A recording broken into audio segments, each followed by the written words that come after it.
Assalamualaikum warahmatullahi wabarakatuh. Perkenalkan, nama saya Herna Novrianti Dulok-Saribu, NPM 19753.023. Di sini saya akan mempresentasikan tentang pembuatan desain konseptual ujian akhir praktikum bagian pertama oleh Bapak Imam Asrowardi Eskom Mkom. Di sini studi kasus yang saya angkat adalah tentang bantuan langsung tunai atau BLT, yaitu program bantuan dari pemerintah yang diberikan kepada masyarakat yang terkena dampak dari COVID-19.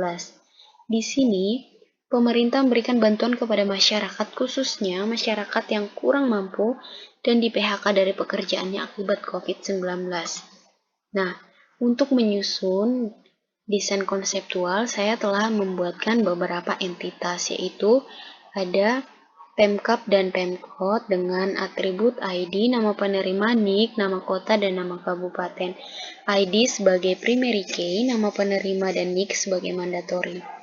Dan ada juga entitas Kemensos dengan atribut ID DTKS, NIK, nama penerima, alamat, nama bantuan, jumlah bantuan. ID DTKS sebagai primary key.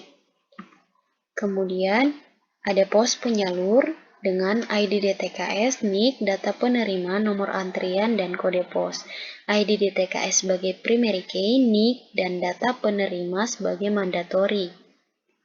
Kemudian ada penerima, di mana atributnya ID DTKS, NIK, nama penerima, nomor KK, dan alamat.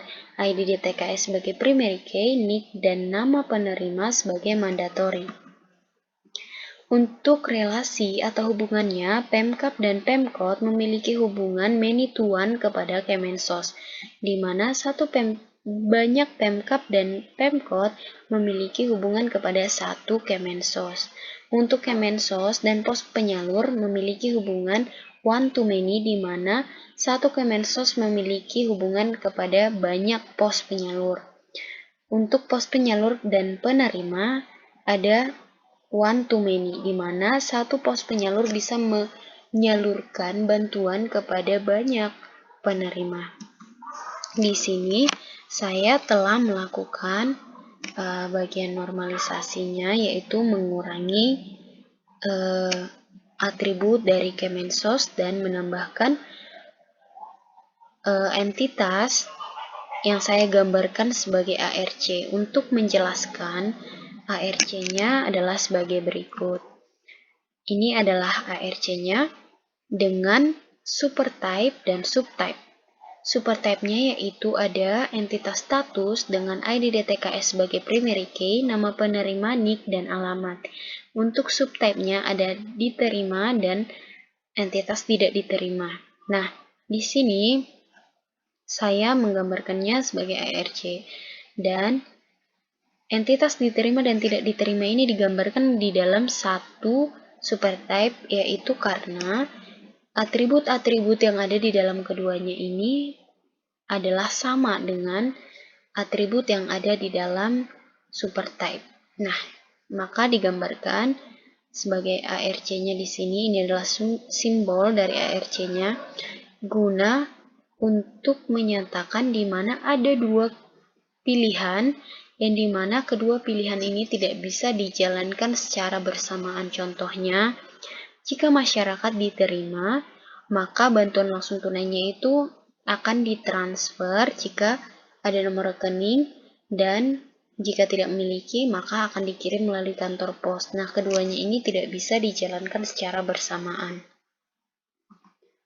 Kemudian ada normalisasi. Normalisasi pengertiannya adalah sebuah teknik dalam logical design, sebuah basis data yang mengelompokkan atribut dari suatu relasi sehingga membentuk struktur relasi yang baik atau tanpa redundansi. Nah, pembentukan normalisasi ini bisa menghapus sebagian besar data-data yang ambigu atau bisa dihilangkan. Nah, di sini saya telah membuat normalisasinya, di mana atribut dari Kemensos telah saya pecah menjadi entitas-entitas yang baru, yaitu ada bantuan dan waktu bantuan, di mana dalam bantuan, kode bantuan adalah primary key dan atributnya ada nama bantuan dan jumlah bantuan. Dan kemudian ada entitas baru yaitu waktu bantuan, di mana awal dan akhir saya definisikan sebagai mandatory. Sekian dari hasil pembuatan desain konseptual yang telah saya buat. Jika ada kesalahan dalam pengucapan dan penggambaran, saya mohon maaf. Sekian dan terima kasih.